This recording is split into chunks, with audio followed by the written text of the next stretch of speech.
High, আমি Ipsita. Welcome back to my channel. চলে এসেছি আবার একটা নতুন ভিডিও নিয়ে। তো আজকের ভিডিওর শুরুতেও ইন্ট্রোডাকশানে কোনো গান গাইতে পারছি না। অ্যাকচুয়ালি গলাটা সাথই দিচ্ছে না, শরীরটাও সাথ দিচ্ছে না, বারবার এক কথা বলতে ভালো লাগছে না, তাই জন্য এই কথাটা বাদ রাখছি। তো সোজাসুজি চলে আসি ভিডিও কী নিয়ে হচ্ছে। সন্দীপের ভিডিও দেখলাম, সেখানে সন্দীপ আজকে টাইটেলে দারুণ খেলা খেলেছে। সত্যি নোবেল জয়ী এক স্বামী, তার গল্প ও আমাদেরকে শোনাবে। তো ভিডিওটা পুরো দেখলাম, দেখে শেষে দেখলাম যে সুন্দরভাবে এই জিনিসটা কাজে লাগিয়েছে। মনে আছে কিছুদিন আগে তিনও এই একই কথা বলেছিল যে তোমাদেরকে কিছু বলতে চাই আমি, তারপর বললো যে এই ভিডিওতে না, পরের ভিডিওতে আমি বলবো। তো যখন বলে না সিধি উंगली से अगर घी ना निकले तो उंगली को टेढ़ी कर लेनी चाहिए। তো ও সাদা মাটা ব্লগ দিলে যখন ভিউজ হচ্ছে না, তখন ওকে একটু তো খেলতে হবে। একটু দুষ্টুমি যদি না করে, একটু যদি চালাকি না করে, তাহলে এই যুগে তো সার্ভাইভ করতে পারবে না। তো সত্যি এই জিনিসটা সন্দীপের সাথেও শুধু হয়নি, আমার সাথেও সেই একই জিনিস হয়েছে। মানুষের তালে তাল মেলাতে না পেরে, মানুষের সাথে সমান তালে চালাকি যারা করছে তাদের সাথে তাদের মতো করেই চালাকি করে না চলে, সত্যি কথা বলে আজকে সন্দীপও তার ভিউয়ার্স হারিয়েছে, আর আমিও আমার ভিউয়ার্স হারিয়েছি। কিন্তু যারা সত্যের জন্য সত্যের পাশে রয়েছি, সেই জন্য আমরা যেটা এখন মনে হচ্ছে বলছি, তারা যেই কথাগুলো বলেছিল, তারা কি একটাও সন্দীপের বিরুদ্ধে কোনো রকম কোনো প্রমাণ দিতে পেরেছে? তবে আজকে আমি প্রমাণ দেব যে এই যে কথাটা আমি বারবার বলেছি, যে ঝিমি যদি সত্যি সন্দীপের লাইফে থাকতো, তাহলে ও ফোকলার মতোই অদৃশ্য হয়েই থাকতো। আজকে দেখুন, ফোকলার সাথে কিছু একটা হয়েছে বলেই ফোকলা এখন কি হয়েছে, সেই অদৃশ্য থেকে ওর সামনে সোজাসুজি এসছে। যদিও সেটা নিয়ে একটা অন্য থিওরি আমার মাথায় এসছে, তার পেছনে যথেষ্ট কারণ আছে, সেটা না হয় অন্য ভিডিওতে বলবো। এখন চলে আসি যে কথাগুলো বলা শুরু করেছি সেটা। তো আপনাদের আমি বলেছিলাম যে এই যে আপনারা বারবার ঝিমি বলছে যে সিক্রেট রুম, আমি সিক্রেট রুমে আছি। আমি তখন বলেছিলাম যে চিন্তা করে দেখুন তো, এই সিক্রেট রুমের ওয়ার্ডটা যে সিক্রেট রুম ওয়ার্ডটা, সেই ওয়ার্ডটা কে নিয়ে এসেছিল? অবশ্যই নিয়ে এসেছিল মজুমদার। তো মজুমদারের মুখেই আমরা প্রথম শুনতে পেয়েছিলাম যে সন্দীপের বাড়িতে একটা সিক্রেট রুম রয়েছে, সেই রুমটা সাজানো হচ্ছে। এখন সন্দীপ সেটা কাউকে দেখাবে না, পরবর্তীকালে সবার সামনে নিয়ে আসবে, কিন্তু তাকে দেখাবে বলেছিল যে আমি তো বাড়িতে এসেছি, তো হ্যাঁ আমাকে দেখাবে, কিন্তু অন্য কাউকে এখন মানে জনগণের জন্য খুলে দেবে না। কিন্তু আমি দেখেছি, আমি জানি সেই রুমটা কিরকম বলেছিল। তো তারপর সেখান থেকে চলে আসলো সিক্রেট রুমের কথাটা। সেই জিনিসটাকেই, যে সিক্রেট রুমটা ক্যাচ করে নিল কে না, ঝিমি সাহা। যখন নতুন চ্যানেল খুললো, সে তখন ওই একটা ওয়ার্ড ক্যাচ করে নিয়ে এমনভাবে, সে যেখানে আছে এমনভাবে একটা মানে আলো আধারির খেলা বলতে পারেন, বা একটা লুকোচুরির খেলা করলো, যে এইটুকু অংশ, এই ধরুন আমি যেটুকু বসে আছি, এইটুকু অংশ আমি দেখাবো। আপনারা কিন্তু আমার তার পাশে এপাশ ওপাশ সবই কিন্তু দেখেছেন, কিন্তু তাও আমি যদি মনে করুন যে শুধুমাত্র ধোঁয়াশা সৃষ্টি করার জন্য শুধু এইটুকু অংশ, সবসময় যখনই আপনারা দেখছেন আমাকে এইটুকুতেই দেখছেন, পাশে এপাশে কি আছে, ওপাশে কি আছে, ওপাশে কি আছে আপনারা দেখছেন না। তাহলে আপনাদের মনে একটা কৌতূহল হবে। তো সেই কৌতূহল বশত আর সেখানে যদি জুড়ে দিই আমি যে আমি একটা সিক্রেট রুমে রয়েছি, তো সিক্রেট রুম অন্য একজনের বাড়িতে আছে, সন্দীপের বাড়িতে রয়েছে। আমরা শুনেছি সন্দীপের এই যে দিদি মজুমদার দিদি, সে বাড়িতে গিয়ে সন্দীপের বাড়িতে গিয়ে বসে দেখেছে যে একটা সিক্রেট রুম রয়েছে।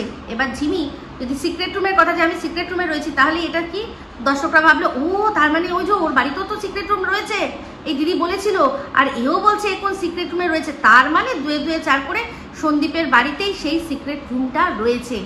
এরকম পুরোপুরি দর্শকদের কাছে বোঝানো হলো।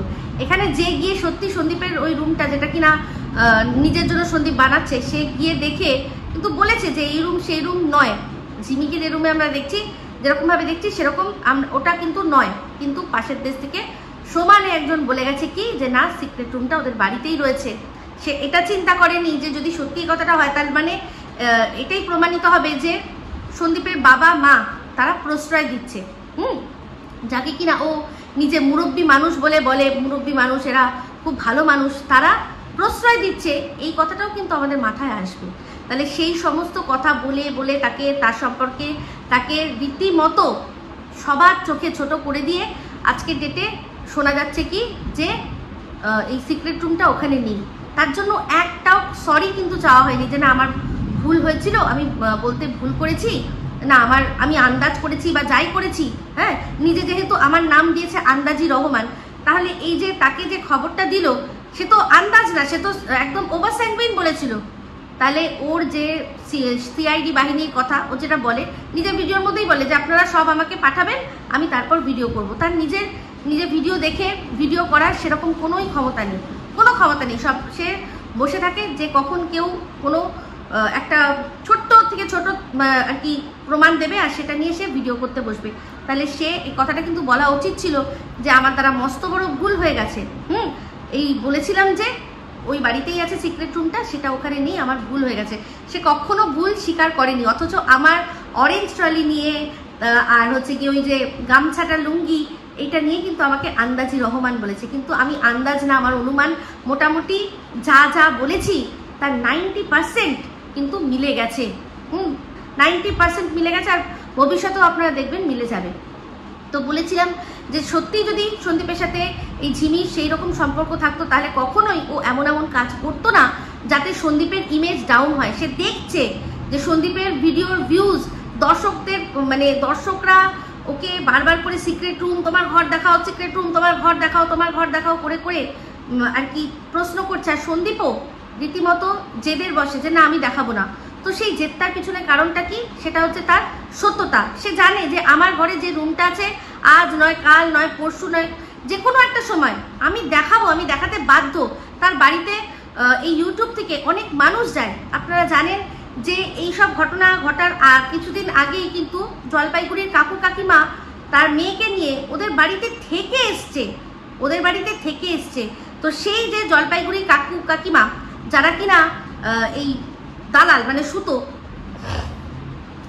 এই যে জলপাইগুড়ির কাকু কাকিমা, যে জলপাইগুড়ির কাকু নিজের আইডি থেকে এসে সুতোকে কমেন্ট করেছে যে যখন সুতো একটা বলেছিল, একটা অ্যালিগেশন দিয়েছিল যে সন্দীপ ওদের বাড়িতে গেছে আর সাথে করে এই ওর গার্লফ্রেন্ড ঝিমিকে নিয়ে গেছে, তখন কিন্তু নিজে এসে উনি কমেন্ট করেছেন যে আমাদের বাড়িতে এমন কোনো সম্পর্ককে আমরা এন্টারটেন করি না যেটা এখনো স্বীকৃতি পায়নি। যখন সন্দীপ তার বউকে নিয়ে গেছিল, বাচ্চাকে নিয়ে গেছিল, টিম, তখন তারা এন্টারটেন করেছে। আবার পরবর্তীকালে সন্দীপ যদি কাউকে বিয়ে করে তাহলে এন্টারটেন করবে, বাদ বাকি মাঝখানে ওর 10টা বন্ধু থাকতে পারে, বান্ধবী থাকতে পারে, গার্লফ্রেন্ড থাকতে পারে, কিন্তু তারা কখনোই এন্ট্রি পাবে না জলপাইগুড়ির কাকু কাকিমার বাড়িতে। তার মানে বোঝা যাচ্ছে যে তারা ইউটিউব সম্পর্কে মোটামুটি ওয়াকিবহাল। তাহলে যেই চ্যানেলটাকে খুব সন্দীপ তার চ্যানেলে বারবার করে বলেছে যে ওই পাশের দেশের ভাই সে খুব ভালো ভিডিও করে, সে তো খুব সব যা বলে ঠিকঠাক বলে, তারপর ওকে অনেক কিছু তথ্য নাকি দিয়েছে সেরকম বলেছে। তো সেই তার ভিডিও তো নিশ্চয়ই কাকু কাকিমা দেখে। তো সেক্ষেত্রে যখন এই সিক্রেট রুমের কথা হয়েছে তখন তারা যদি সত্যি ওটা ওই রুমটা হতো এসে কমেন্ট করতো না। অবশ্যই হয়তো কাকু কাকিমার সাথে সন্দীপের কথা হয়েছে, সন্দীপ হয়তো বলেছে যে দরকার নেই, বলতে হবে না, আপনারা তো জানেন সত্যিটা কি। আর তারা সত্যিটা জানে আর তাদের সাথে সন্দীপের সম্পর্ক আছে, এটাই হচ্ছে সবচেয়ে বড় প্রমাণ যে এই যে যারা এই কুৎসাটা রটাচ্ছে, তো যারা দিনের পর দিন বলে যাচ্ছেন যে সন্দীপের বাবা মা তারা নিজেদের বাড়িতে একটি মেয়েকে লুকিয়ে রেখেছে, তাদের কাছে এটা একটা মোক্ষম জবাব যে জলপাইগুড়ির কাকু কাকিমার সাথে সন্দীপ আর সন্দীপের ফ্যামিলির এখনো সেই সুসম্পর্ক কিন্তু বজায় রয়েছে। তারা কখনোই তাহলে এটাকে এন্টারটেন করতেন না। তো এটা অনেক বড় প্রমাণ। তো যাই হোক, আজকে প্রমাণ বলেছি তুলে দেবো যে এই যে ঝিমির সাথে সন্দীপের যে সম্পর্কটা, ঝিমি যেটুকু বলেছে সেটুকুই কিন্তু সত্যি। ওদের মধ্যে হ্যাঁ কথা হতো, সন্দীপ ওকে হেল্পও করেছে, তারপর হয়তো সম্পর্কটা কথাবার্তার থ্রু দিয়ে একটু বন্ধুত্ব বা বন্ধুর থেকেও একটু বেশি অবধি চলে যেতে পারে। তো কথাবার্তা অনেক সময় অনেকের সাথে এতটাই গভীর হয়ে যায় যে সম্পর্কটা বন্ধুত্ব থেকেও কিন্তু এক ধাপ উপরে হয়ে যায়। সেখানে সেই মেয়েটি হয়তো বুঝছে যে এই ছেলেটি কতটা নিঃসঙ্গ, সারাদিন ব্লগিং করে, বাচ্চাকে দেখে, তার মা আছে, বৃদ্ধ বাবা আছে, দুজন, তাদেরকে সব সংসার সামলে বাজার ঘাট সমস্ত কিছু করে যে ফ্রি সময়টুকু পায়, সেই সময়টুকু সে কি করবে? কাহাতক মানুষ টিভি দেখবে, কাহাতক মানুষ সিরিয়াল সিনেমা দেখবে। একটা মানুষ সময় আসে যে সময় কিন্তু মনে হয় যে আরেকটা মানুষের সাথে আমি কথা বলি। তো সেক্ষেত্রে কথা বলে একটু হয়তো ভালো লেগেছে, আর এরও নিজের চ্যানেলটাকে দাঁড় করানোর ছিল, সেই জন্যই সেও কথা বলে যতটা পারে হয়তো গাইডেন্স নিয়ে নিয়েছে। তো দুজনের যা দরকার একে অপরকে দিয়েছে। ওর সন্দীপের দরকার ছিল কারোর সাথে কথা বলা, আর ওরও দরকার ছিল এই ইউটিউবের সম্পর্কে জানকারি হাসিল করা। তো সেটুকুই হয়েছে, ব্যাস সেটুকুই ছিল। কিন্তু এই যে বললাম হনু সোনা, এই হনু সোনা সে যেহেতু ঝিমিকে এত ভালো করে জানে, আর জানে যে ওর মানে স্বভাবই আছে একটু ডবল ক্রস করা, ওর স্বভাব আছে একটু যেটা ওর বক্তব্য অনুযায়ী যে ধোকা দেওয়া। কারণ এর আগেও দেখেছে যে যখন ও ডিভোর্স নিয়ে চলে এসছে, তারপরে অন্য কারোর সাথে সম্পর্ক ছিল, তাকে ছেড়েছে সোনুর জন্য। তাহলে সোনু ভাবতেই পারে যে আমার জন্য একটা বয়ফ্রেন্ডকে ছেড়েছে, তাহলে অন্য কোনো বেটার বয়ফ্রেন্ড পেলে আমাকেও ছাড়তে পারে। তারও ইনসিকিউরিটি, তারও চিন্তাটা স্বাভাবিক। কিন্তু ও যে পন্থাটা অবলম্বন করেছে সেটা কোনো রকমভাবেই মেনে নেওয়া যায় না, কারণ ভালোবাসার নিয়মটাই এটা যে আমি ছেড়ে রাখবো, আমার সাথে যদি থাকবে, না থাকবে। কোনো জোর জবরদস্তি আর আমার সাথে সম্পর্ক না থাকলে তাকে আমি জগৎ সমাজে পুরো উলঙ্গ করে ছেড়ে দেবো, এটা কোনো ভালোবাসার কাজ হতে পারে না, কোনো প্রেমিকের কাজ এটা হতে পারে না। এরকমভাবে শুধুমাত্র তার সাথে থাকবে না, তার সাথে সম্পর্ক রাখবে না বলেই তার ওপর এইরকমভাবে তাকে রিভেঞ্জ নেওয়া, তাকে সবার সামনে ছোট করে দেওয়া, তাই না? তো যাই হোক, অনেকদিন পর দেখলাম ঝিমি একটা শর্ট ভিডিও দিয়েছে, সেখানে বেশ অনেক সুন্দর জামাগুলো পরেছে, যে ড্রেসগুলো পরেছে না, এক সে বারকার এক। তো ঝিমি মনে হয় আমার ভিডিও দেখে না, তাই ভাবছিলাম গিয়ে একবার কমেন্ট করি যে এই যে ড্রেসগুলো সেগুলো ও কোথা থেকে কিনেছে, হ্যাঁ, আর ও কি এমন ইনকাম করে যেখানে এত দামি ড্রেস ও একটার পর একটা পড়তে পারে। তো কোথা থেকে কি বিষয়, কি বৃত্তান্ত, এটা কিভাবে এত ড্রেস, মানে তার বাইরে নিশ্চয়ই ড্রেসগুলো অনেক সস্তাতেই ও কেনে, তাহলে কোথা থেকে কেনে সেগুলো একটু আমাদেরও গাইড করে দিক, আমরাও তাহলে একটুখানি এরকম কম দামে বেশ ভালো সুন্দর গর্জিয়াস ড্রেস কিনি, যাতে কোনো পার্টি ওয়্যার যে ড্রেসগুলো পরছিল, ড্রেসগুলো কিন্তু সত্যিই ভালো, আর ওকে ভালো মানিয়েও ছিল। তো যাই হোক, ঝিমিকে একটাই কথা বলবো যে ফিগার এক্সারসাইজ সব ঠিক আছে, মুখে ফেসিয়াল করছে সব ঠিক আছে, কিন্তু ওর ওই ডার্ক সার্কেলটা কিছুতেই যাচ্ছে না। আমার মনে হয় ডার্ক সার্কেলের জন্য ওর আলুর রস একটু রোজ মাখা উচিত, রোজ একটু আলুর রস মাখলে কিন্তু ডার্ক সার্কেলটা খুব তাড়াতাড়ি চলে যাবে। তো দেখুন, ওকে কিন্তু একটু গাইড করে দিলাম। তো জানি না ও ভিডিও দেখে কিনা, আর জানি না আমার কথা শুনবে কিনা। তো যাই হোক, একটা জিনিস দেখলাম যে ঝিমির একটা পোস্ট, সেটা কি দোলের। তো সেই দোলের পোস্টটার মধ্যে কিন্তু দুজনের দুটো হাত দেখা গেছে, আর একটা হাত অবশ্যই ঝিমির, আরেকটা হাত যেটা আছে সেটা কখনোই কোনোভাবেই ওটা সন্দীপের হাত হতেই পারে না। আঙুলগুলো বেটে মোটা। তো যে ব্যক্তি রয়েছে সে, তার হাইট কিরকম আমি জানি না, কিন্তু তার চেহারা আর যাই হোক সন্দীপের চেয়ে বেশ ভালো। আর আরেকটা জিনিস দেখলাম, সে সন্দীপের চেয়ে অনেক বেশি ফর্সা, গায়ের কমপ্লেক্সনটা, এই হাত এরকমভাবে থাকলেও কিন্তু কমপ্লেক্সন এদিক ওদিক দেখে বোঝা যায়, তো সে আরও একটু বেশি ফর্সা। তো বুঝলাম যে ঝিমি আবারও কোনো সম্পর্কে রয়েছে। তো এটা যেভাবে দেখালো তাতে মনে হলো বয়ফ্রেন্ড গার্লফ্রেন্ড, কারণ একই রকমের দুটো সানগ্লাস, তো দুজন দুটো পরবে কাপল হিসাবে। তো বুঝতেই পারছি ওর জীবনে কিন্তু আবারও কারোর সমাগম হয়েছে, তো সেটা আমাদের সামনে এলো। তো এবার আরেকটা জিনিস দেখলাম, সেটা হচ্ছে সন্দীপ আজকে ভিডিওর মধ্যে বললো যে তোমরা সবাই আমাকে রিলস করতে বলছো, কিন্তু আমার এখন আর রিলস করতে ভালো লাগছে না। তো দেখুন, এই যে আমি বলেছিলাম যে যেই গানে ঝিমি রিলস করছে সেই গানে সন্দীপ রিলস করছে, সন্দীপ যে গানে রিলস করছে সেই গানে ঝিমি রিলস করছে, এগুলো সমস্ত কিছু ওদের মধ্যে হয়তো মানে জাস্ট ফর ভিউজের জন্য, যে এই কন্ট্রোভার্সি যাতে ওদের নিয়ে হয় সেটার জন্য, যাতে চ্যানেল দুজনেরই গ্রো করে, সেই জন্যই হয়তো করছিল। এখন সন্দীপ দেখেছে যে আমার আর প্রয়োজন নেই, কারণ এবার আস্তে আস্তে ঝিমিও যে সম্পর্কে রয়েছে, দুদিন পর আস্তে আস্তে ওর মানে ব্লগের মধ্যে কোনো সময় হয়তো ও ইন্ট্রোডিউস করিয়ে দেবে তার বয়ফ্রেন্ডকে। তখন কি হবে? তখন কিছুই হবে না। তখন যারা সন্দীপের চরিত্রের চচ্চড়ি করেছিল তারা মুখ লুকাবে না, আমি জানি তারা মুখও লুকাবে না, তারা লজ্জাও পাবে না, কিছু হবে না। কিন্তু এই যে ছেলেটার যে চ্যানেলটাকে এরকমভাবে বসিয়ে দিল সবাই মিলে, তার জন্য হয়তো যদি তাদের বিবেক কোথাও থেকে বলে, তাহলে মনে মনে অন্তত হয়তো তারা সন্দীপের কাছে ক্ষমা চাইবে। তো আমি কোনোদিনই বিশ্বাস করিনি সন্দীপের সম্পর্কে যে কথাগুলো উঠেছে। আমি সব বলেছিলাম যে সন্দীপ ঘুরতে পারে, গল্প করতে পারে, বেড়াতে পারে, কিন্তু বিয়ে কারোর সাথেও করেনি, কারণ ও জানে, ও দেখেছে যে টিনের সব খবর বেরিয়ে গেছে। তাহলে এই ভুলটাও করবে না। তার উপর তারাপীঠের মতো একটা জায়গা যেখানে ওকে মানুষের চিনে নেওয়া কোনো চাপেরই বিষয় নয়। আমাকে কে চিনলো কি চিনলো না সেটা পরের ব্যাপার, কিন্তু আমি যদি একটা পাবলিক প্লেসে যাই আমি এটা মাথায় তো রাখবো যে হয়তো কেউ আমার পরিচিত থাকতেও পারে। এই যে একটা মানে কলকাতার যে ইকো পার্কের মতো জায়গা, সেখানে আমার মতো একজন ক্রিয়েটার কজন আমাকে দেখে, তার মধ্যেও আমাকে একজন চিনে নেবে, সেটা আমি এক্সপেক্ট করিনি, কিন্তু এটা তো জানতাম যে হয়তো চিনলেও চিনতে পারে, তাই না? তো সেই অনুযায়ী তো আমাকে তৈরি হয়ে থাকতে হবে।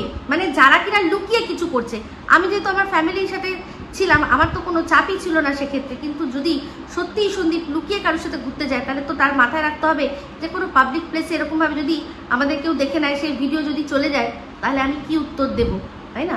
তো সেই জন্য এটাই জানি যে ও কখনোই সেই ভুল, যেটা আর কি ওই যে সিঁদুর দেওয়ার কথাটা, এমনি পাশাপাশি হেঁটে যাচ্ছে, সাথে মা রয়েছে, সেটা একটা বলা যেতেই পারে যে হ্যাঁ আমার বন্ধু বা আমাদের কোনো সাবস্ক্রাইবার আমার সাথে ঘুরতে গেছিলো আমাদের সাথে, কারণ এর আগেও কিন্তু সাবস্ক্রাইবার ওর সাথে ঘুরতে গেছিলো, যে সময় কিনা এই দিদিও মজুমদার দিদিও ওদের সাথে গেছিলো।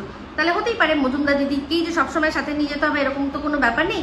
কোনো সাবস্ক্রাইবারদের সাথে ওরা ডাইরেক্ট যেতে পারে, যেমন কিনা এই সোনারপুরের কাকুর সাথেও গেছে, যেমন কিনা এই জলপাইগুড়ির কাকুর বাড়িতে গেছে, তাই তো সেখান থেকেও ওরা ঘুরতে গেছে, তাই বলছি। তো যাই হোক, এটাই বুঝলাম যে সন্দীপের আর রিলস করার প্রতি সেরকম কোনো মন নেই।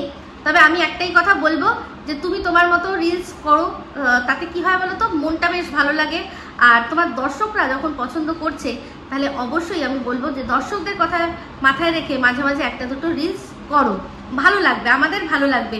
আর বিশেষ করে মাকে নিয়ে আর সোনা বাবাকে নিয়ে, এই দুজনকে নিয়ে রিলসগুলো যেগুলো তুমি করেছিলে খুব ভালো। তো আজকের আমার সন্দীপের ওই রিলসটার কথা মনে পড়ছে যে সচ ঝুট হাম কিউ সবকো বাতায়ে। তো যাই হোক, সন্দীপের পরের ভিডিওর জন্য অধীর আগ্রহে বসে রয়েছি, যদিও আমি পুরো বিষয়টাই জানি।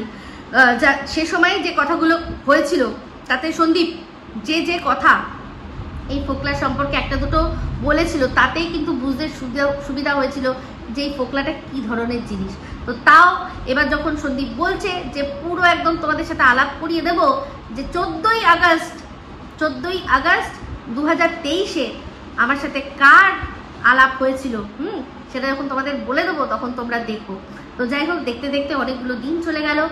তো যাই হোক, ভিডিওটা শেষ করে দেবো, কিন্তু তার আগে সেই প্রমাণটা দিয়ে আপনারা বুঝে যাবেন যে এই ঝিমি, আমি বলেছিলাম না যে ও এমন একটা কোথাও জায়গায় রয়েছে যেখানে কাছাকাছি হচ্ছে গিয়ে মেন রোড, আর অবশ্যই সেটা মানে এই হাওড়া টাওড়া এসব কাছাকাছি কোথাও একটা হবে। ঝিমির ফটোটা পাশে দিচ্ছি, আপনারা ভালো করে দেখুন। ও যে ছাদে দাঁড়িয়ে রয়েছে তার ওপাশেই দেখুন ওই হোর্ডিং লাগানোর মতো বড় জায়গা করা আছে, হোর্ডিং লাগানোর মতো। তো এইগুলো কিন্তু সাধারণত কোনো বড় রাস্তার পাশেই থাকে। তো ও যেখানটায় রয়েছে সেই জায়গাটা কোনো শহর না, কিন্তু মানে শহর বলতে মেট্রোপলিটন সিটি নয়, কিন্তু এই যে হাওড়া বা তার আশপাশে যেসব জায়গাগুলো একটু ভেতরে, একটু ইন্টিরিয়ারে আর রাস্তার একটু কাছে, সেরকম কোনো একটা জায়গায় ও রয়েছে। তো এই প্রসঙ্গে আরেকটা ফটো আপনাদেরকে দেখিয়ে দিই। দেখুন তো, এই যে দেখলাম সোনু একটা ফটো দিয়েছে হোলির জন্য, সেখানেও জুম করে যখন দেখতে পাচ্ছি তখন দেখছি যে সোনু যেখানে ছবিটা তুলেছে তার দূরে একটা এরকম কমপ্লেক্স দেখা যাচ্ছে, মানে ও যেখানটা রয়েছে সেটাও কিন্তু প্রপার মানে মেট্রোপলিটন সিটি নয়, অথচ সিটির কাছাকাছি, হ্যাঁ, একটা মোটামুটি প্রাইম লোকেশন হবে, সেইখানেই হয়তো না হলে এরকম বড় বড় কমপ্লেক্স থোড়াই তৈরি হবে। তো সেক্ষেত্রে দেখুন দুটো জায়গার মধ্যে কিন্তু মিল আছে। হতে পারে যে ও যেই অ্যাঙ্গেল থেকে, যেহেতু সোনু তুলেছে ছবিটা একদম মাটি থেকে বসে, গ্রাউন্ড ফ্লোর থেকে, সেই জন্য ওপরটা এরকম দেখাচ্ছে, তো বিল্ডিংগুলো পরপর এরকম সাজানো দেখাচ্ছে। আর ঝিমি সে তুলেছে ছাদে উঠে, তো হতেই পারে এই পাশ দিয়ে বা ওপাশ থেকে হয়তো এই দৃশ্যটাও দেখতে পাওয়া যেতে পারে। তো যে কথাগুলো আমরা এর আগেও বলেছি যে হয়তো এদের মধ্যে সম্পর্ক আবার ঠিক হয়ে গেছে, এটা আমি বলেছিলাম, কারণ সেটা বলেছিলাম কি করে, পাশের দেশ থেকে বলেছিল যে পুজোর সময় নবমীতেও ওরা দেখা সাক্ষাৎ করেছে, তাহলে হতে পারে যে আবারও ওরা একসাথে দেখা সাক্ষাৎ করে হোলি খেলেছে, হতে পারে নাকি, না হওয়ার তো কিচ্ছু নেই। যাই হোক, যারা সন্দীপকে ভুল বুঝেছিলেন তারা আশা করব আবার সন্দীপের পাশে থাকবেন, ওকে সাপোর্ট করবেন, কারণ এরপরেই ওর কিন্তু আরও বেশি সাপোর্টের প্রয়োজন পড়বে। একবার এই যে ডিভোর্সটা যদি হয়ে যায়, তারপর নতুন ব্যবসা করছে, বাচ্চাকে ঠিকভাবে মানুষ করার জন্য ওর কিন্তু আপনাদের সাপোর্ট অবশ্যই চাই। সাপোর্ট বলতে শুধু টাকা বলছি না, গাইডেন্স। আপনারা যেভাবে কমেন্ট বক্সে ওকে গাইড করেন, সেই গাইডটা কিন্তু এমনি কোথাও থেকে ও পাবে না। সেই গাইডেন্সটা, সেই ভালো ভালো বুদ্ধিগুলো কেউ দেবে না। ওর সো কল্ড যারা ভালোবাসার মানুষ ছিল, যে সো কল্ড আগলে রেখেছিল, সেই সো কল্ড আগলানোর ফল কি হলো? পরপর দুটো মেয়ে, তাদের নাম সন্দীপের সাথে শুধু জুড়লো না, তারপরে পরবর্তীকালে ভালোবাসার মানুষরাই এমনভাবে জুড়ে দিল যে আজকে সন্দীপ এখনও সোজা হয়ে দাঁড়াতে পারছে না এইসবের ভারে, এই বদনামের ভারে। তো যাই হোক, আশা করি সব ঠিকঠাক হয়ে যাবে, সবাই সন্দীপকে ঠিকঠাকভাবে আবারও নতুন করে বুঝতে পারবেন। তো এই ভিডিওটা এই আশা রেখেই আমি এন্ড করছি, আর সন্দীপের ভিডিওর অপেক্ষায় রয়েছি। যদি এই ভিডিওটা ভালো লাগে তাহলে অবশ্যই লাইক, শেয়ার, কমেন্ট করতে ভুলবেন না। যারা চ্যানেলটা সাবস্ক্রাইব করেননি তারা সাবস্ক্রাইব করে নেবেন। সবাই ভালো থাকবেন, সুস্থ থাকবেন। আবার আসছি খুব শীঘ্রই এক নতুন ভিডিও নিয়ে। টাটা।